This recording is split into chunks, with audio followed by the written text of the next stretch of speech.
Uveli ste nas u eurozonu gdje njihove plaće, mirovine su 3 puta, 4 puta veće. Hvalite se da ste nas uveli u eurozonu, da ste uveli euro, dok naši umirovljenici imaju 5 puta manju mirovinu, a o plaći i da ne govorimo. Doslovno kada obitelj treba kupiti svom djetetu, majka ili otac cipele ili patike, moraju dizati nenamjenski kredit. Što će umirovljenik stariji, premijeru, vaša majka, naše tete sa 150 eura ulaskom u eurozonu? Vi ste covid mjerama uveli u biti Hrvatsku, ste stavili narodu hrvatskom omču oko vrata. A u ovome trenutku kad ste uveli euro, vi ste zategli taj konop oko vrata hrvatskog naroda.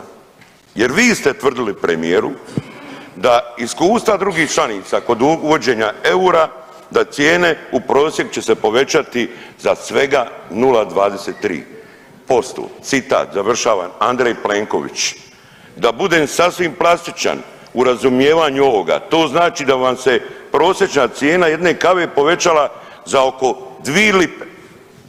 Ili možda ste ovdje krivo rekli, 2 eura. Gledam jutros po trgovinama, a kao gradonačelnik svakodnevno gledam te starije, kao što je vaša majka, naše tete, dolaze i kucaju sve većem problemu financijskom. Svakodnevno najugroženije skupine, ali srednji sloj takozvani je nastradao. Svi su nastradali jer jednostavno ste napravili nakon covid mjera koje su apsolutno bile besmislene, koje su bile udar na naše gospodarstvo, udar na državu, udar na lokalnu samoupravu, udar na sve. Što kažete vi na ove vaše citate odnedavno kod uvođenja eura da će poskupiti cijene 0,23%? Izvolite odgovor. Hvala lijepa zastupniče Bulj. Meni je drago da vi citirate ovo što sam ja govorio na Vijeću za euro 2019. godine, i to ste prepisali iz nekih medija kao što i ovi gore iz Možemo prepisuju jer ne mogu ništa sami naći. Ajmo mi sad malo na brojeve, već mi ovoga raspravljanja evazivnog polako navrh glave. U 6 godina našeg mandata, gospodine Bulj, prosječna neto plaća je narasla za 35%, 2.000 kuna. Osnovica za 30%, medijalna plaća za 31%, minimalac 69%, prosječne mirovine za 30%, broj zaposlenih veći za 150.000, broj nezaposlenih se smanjio, BDP per capita sa 61% razine EU na 70% prosjeka Europske unije. Očekujemo da još naraste kad se statistika objedini u prošloj godini. Stopa zaposlenosti 69%, stopa nezaposlenosti manja od 7%, broj zaposlenih 1,7 milijuna skoro, broj osiguranika 1.617.000, broj nezaposlenih apsolutan 116.000, u sezoni naravno i manje. Dakle, to vam je okvir onoga što su brojevi.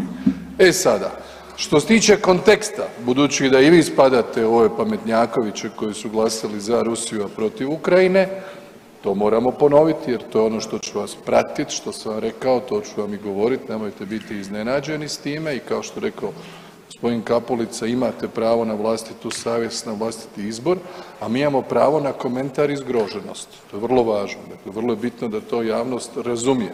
To su ljudi koji nisu bili za žrtvu, nego su bili za agresora, ali to je bit ovdje.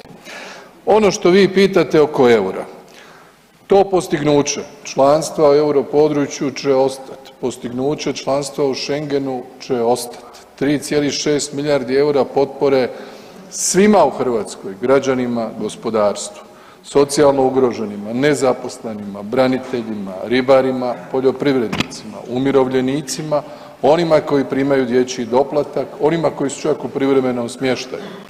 Potpora općinama, gradovima, županijama, potpora dječjim vrtićima, školama, gimnazijama, visokom obrazovanju, potpora bolnicama, potpora domovima za starije, svima. Ogromna cjelovita potpora države koja reagira u krizi i intervenira. Dio aktera u poslovnom sektoru za koji, ponavljam, nismo a priori htjeli ići za tim da će se ponašati na prijevaran način, da će dizati cijene. Zašto bi mi to vjerovali da će netko iskoristiti konverziju kune u euro? Primjer koji je netko od vas spomenuo, Poljska. Poljska nema euro, ne želi u euro. Hop, u njih godišnja inflacija 13,5. U nas 10,8, danas vam je objavio DZS. Pogledajte sve zemlje srednje i istočne Europe koje ne žele u europodručje, ne žele, imaju svi veću inflaciju. I zato argument zaštićeniji smo, manje izloženi u europodručju nego što bi bili da nismo. Mi imamo vodstvo, cilj, smjer. Smjer je da budemo među najrazvijenima, gdje se najbolje živi, gdje je socijalno-ekonomski okvir povoljniji nego što je bio. Mene zanima koji je to vaš smjer? Izolacija, nazadovanje, isključivanje iz transatlantskog, euroatlantskog procesa u kojem idemo generacijama zadnjih 30 godina, a vi biste di? Sidili drvo na drvo i nigdje. Da živimo gore i da nešto plačemo jer je eto takav kontekst. U ovakvom kontekstu, ovakva postignuća, ekstra dobit, a ne profit. Izvolite zastupniče, očitovanje. Koji je smjer? Smjer je Europa suverenih država, a ne briselskih činovnika. To je smjer. Ako spominjete Poljsku, Poljska je prijatelj hrvatskom narodu, a straše sa vama Poljake da neće uvesti euro. Što se događa u Hrvatskoj? Vi ste strašilo u Poljskoj. S vama straše Poljake. Vaš kolega premijer, ne ja, dapače, mi je to ružno, ali je čovjek rekao da je ovo strašilo uvođenje eura što je napravio premijer Plenković. Koliko su narasle cijene premijeru? Sad ću vam dostaviti ovdje, vidjet ćete koliko su u Sloveniji cijene osnovnih prehrambenih proizvoda, koliko su vam je iseljavanje, znate koliko je, da je najviše BDP-a od iseljenih naših Hrvata, od iseljenih ljudi, najviše BDP-a je od doznaka. 6% BDP-a je od naših iseljenih. 20 milijardi kuna. Oni što ste potrali u jednom smjeru, cijele obitelji.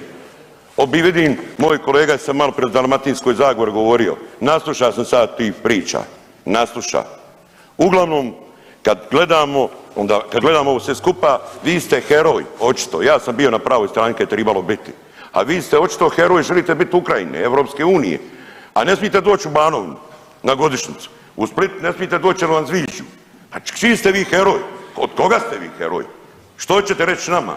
Vi koji primate u kampanji novac od ruskog kapitala i ko zna čiji novac, vi koji odvezivate barke, vi po vašem naređenju, barke ruskih Putinovih prijatelja na obali, ne more to proći bez vas, ne mere, ne može.